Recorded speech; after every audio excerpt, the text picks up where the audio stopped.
So I'm Father Dennis Duen Ruiz. Actually, ang hiningi lang naman namin is a letter from the parish priest, no?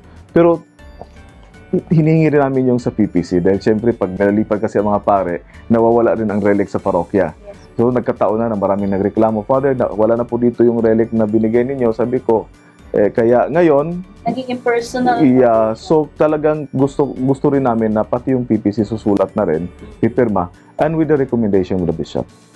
So pag mayroon naman pong sulat, at kung may available kami na relic, nagbibigay naman po kami. Yun nga, sabi, gifted to give, no? Yes. So binigay po yan sa atin para i-share rin dito sa Pilipinas. Para saan po ba yung mga relics natin, Father, for the sake of our viewers po? Actually, ang nangyayari kasi sa Pilipinas, parang umano yung mga nangungulikta lang ng relics, no? Ang devotion wala na. Hindi naman siguro natin, especially sa mga kabataan, hindi naman natin sila masisisi dahil nga nangungulikta nga sila ng mga cards, no? Mga playing cards. So, pati ang relic nasali na rin.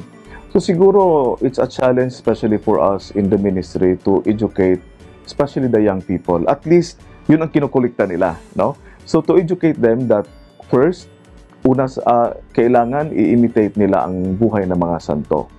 Sabi nga ni San Agustin that if you have devotion to the saints and without imitating their virtues, you are just fooling yourselves. So, siguro, instead na mawala ng tawag nito, pasensya, especially sa mga nakikita sa nagpo-post sa Facebook, it's a challenge to educate really the young people about relics. So, ang mga santo, kaya nga dineclare silang santo para maging mga ehemplo, no? Examples for us to imitate. So, siguro doon tayo magtatrabaho.